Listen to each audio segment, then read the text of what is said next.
TDP virtual గా నిర్వహించిన మహానాడు కార్యక్రమాన్ని పిఠాపురం పట్టణంలోని టీడీపీ కార్యాలయంలో ఏర్పాటు చేసిన భారీ స్క్రీన్ లో నియోజకవర్గ పార్టీ శ్రేణులు వీక్షించారు. టీడీపీ రాష్ట్ర ఉపాధ్యక్షుడు పిఠాపురం మాజీ ఎమ్మెల్యే వర్మ సతీమణి నియోజకవర్గ నాయకురాలు లక్ష్మీదేవి కార్యక్రమానికి హాజరయ్యారు. ముందుగా ఎన్టీఆర్ విగ్రహానికి పూలమాలలు వేసి నివాళులర్పించారు. అనంతరం పార్టీ జాతీయ అధ్యక్షుడు ముఖ్యమంత్రి చంద్రబాబు నాయుడు ప్రసంగాన్ని మహానాడు కార్యక్రమాన్ని స్క్రీన్ లో వర్చువల్ గా వీక్షించారు. జై తెలుగుదేశం అంటూ నినాదాలు చేశారు. ఈ సందర్భంగా లక్ష్మీదేవి మీడియాతో మాట్లాడారు. మన అన్నగారైన ఎన్టీఆర్ రామారావు గారు స్థాపించిన తెలుగుదేశం పార్టీ, అలాగే మన చంద్రబాబు నాయుడు గారు, లోకేష్ గారు ఈ మహానాడు సందర్భంగా మన సంక్రాంతి పండుగ వాతావరణం నెలకొంది.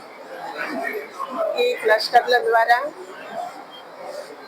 విభజించడం వల్ల మన మహానాడు కార్యక్రమం అందరూ వీక్షించడానికి, అందరూ కలుసుకోవడానికి కూడా ప్రాధాన్యత సంతరించుకుంది.